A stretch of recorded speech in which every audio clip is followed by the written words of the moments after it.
एखादा माणूस, एखादी व्यक्ती बोलता बोलता अचानक एक्साइट होते, उत्तेजित होते, त्याला राग अनावर होतो. कोणी जर मनाविरुद्ध बोललं की त्याला खूप राग येतो, प्रचंड राग येतो. राग त्याला आवरत नाही आणि समोरच्या माणसावर ही व्यक्ती एकदम धावून जाते. तो त्या व्यक्तीवर ओरडतो, खेकसतो मोठमोठ्याने.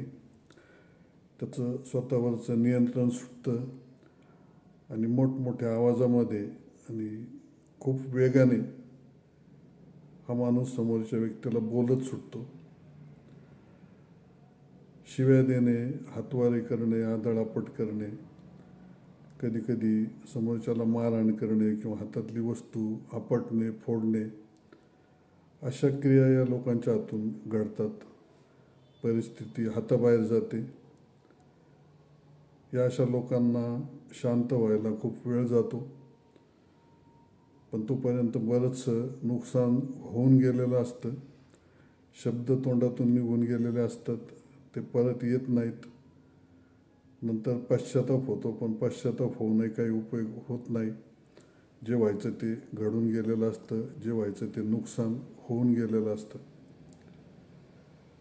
अशा क्वालिटीची, अशा प्रकारची माणसं आपल्या जवळ असतात, नात्यात असतात, कुटुंबात असतात, कार्यालयाच्या ठिकाणी असतात. आणि ही लोक इतरांना प्रचंड त्रासदायक असतात. या लोकांना आवरणं खूप कठीण असतं. बऱ्याचदा काय होतं हे त्यांना समजतही नाही किंवा समजत नाही असंही कधी कधी नसतं.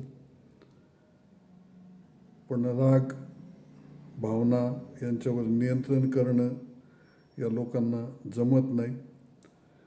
आणि विशेष म्हणजे ही लोक कधी कोणाचं ऐकत नाहीत. कोणी सांगितलेलं यांना कळत नाही, ही स्वतःचंच घोडं दामटत असतात. बऱ्याचदा कुटुंबात, समाजात, कार्यालयामध्ये आपली कनिष्ठ सहकारी असतील, घरातली माणसं असतील, स्त्रिया असतील, मुलं असतील, मित्रमंडळी, अशा जवळच्या लोकांना ही लोक खूप त्रासदायक ठरतात. यांच्यामुळं माणसं तुटतात, यांच्या जवळ जायला लोक घाबरतात, यांच्याशी बोलायला लोक घाबरतात किंवा टाळतात. ह्या लोकांना समजावून सांगणंसुद्धा खूप कठीण होतं.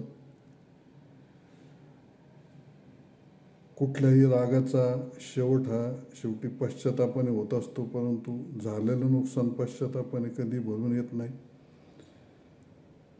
एखाद्याचा व्यवसाय असेल तर कोणी जवळ येत नाही. मित्र, नातेवाईक, ग्राहक, हितचिंतक, कुटुंबातली माणसं दुरावली जातात. ग्राहक दुरावला जातो आणि खूप मोठं नुकसान ही लोक आयुष्यात करून ठेवतात. ज्या वेळेला या लोकांना राग येतो त्यावेळेला त्यांनी स्वतःचं निरीक्षण केलं तर त्यांच्या काही गोष्टी लक्षात येऊ शकतात. खूप राग आला की डोळे लाल होतात, शरीर थरथर कापतं, तोंडाची चव बदलते, घशाला कोरड पडते, छातीत धडधड व्हायला सुरुवात होती, रक्ताभिसरण, ब्लड सर्क्युलेशन खूप वेगाने होतं.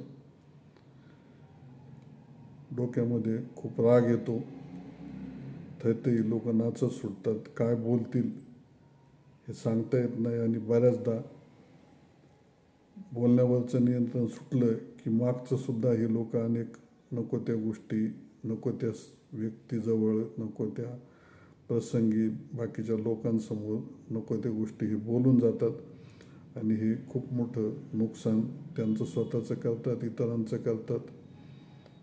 आयुष्यात लोक लांब जातात, तुटतात. हे सगळं जर टाळायचं असेल तर या लोकांनी रागावर नियंत्रण ठेवलं पाहिजे, राग कमी केला पाहिजे, रागावर कंट्रोल करायला शिकलं पाहिजे, शांत राहायला शिकलं पाहिजे. आपल्याला राग येतोय ही गोष्टसुद्धा अगोदर लक्षात यायला पाहिजे. आपल्याला कशामुळं राग येतो, कोणत्या गोष्टीमुळं राग येतो, कोणी मनाविरुद्ध वागलं, कोणी आपल्या मनाविरुद्ध एखादी कृती केली, एखादा शब्द समोरच्याचा लागला, अशा वेळेला अगोदरच सावध व्हायला पाहिजे आणि राग येण्याआधीच थोडंसं शांत होण्याचा प्रयत्न केला पाहिजे. त्यावेळची 2 मिनटं 5 मिनटं जरी आवरली, मनावर नियंत्रण ठेवलं, राग आवरला, गिळून घेतला, तोंडातून शब्द बाहेर पडू न दिला, तरी ती वेळ टळून जाऊ शकते. आणि अशी वेळ टळली की बराचसा फायदा होतो. माणसं तुटत नाही, नुकसान टाळता येतं. शब्द जे जाणार असतात ते शब्द आवरले जातात. किती अगदी जिभेपर्यंत शब्द आले तरी ते आवरण्याचा प्रयत्न प्रत्येकाने किंवा अशा लोकांनी केला पाहिजे. स्वतःवर, स्वतःच्या रागावर, स्वतःच्या भावनांवर, स्वतःच्या विचारांवर जर लक्ष ठेवलं तर या गोष्टीचा फायदा होतो. यासाठी वाचन, ध्यान, मनन, चिंतन हे केलं. आपल्या हातून काय घडलं, याच्यापूर्वी आपण काय काय बोललो आहे, या सगळ्या गोष्टी डोळ्यासमोर आणल्या तर होणारं नुकसान आपल्याला समजतं. आणि अशा वेळेला खूप सावध राहणं त्या व्यक्तीनं महत्त्वाचं असतं. आणि या अशा आपल्या जवळची कुणी लोक असतील तर त्यांना टाळण्यापेक्षा त्या लोकांना या गोष्टी समजून सांगितल्या, ते समजून बऱ्याचदा घेत नाहीत.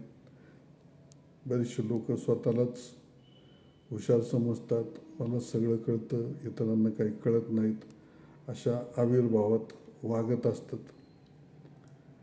त्यामुळे त्यांना समजावण्याचा प्रयत्न करणं किंवा त्यांनीसुद्धा या गोष्टी समजून घेणं आणि स्वतःमध्ये बदल घडवणं हे खूप महत्त्वाचं असतं. असा बदल घडवण्याचा प्रयत्न जर केला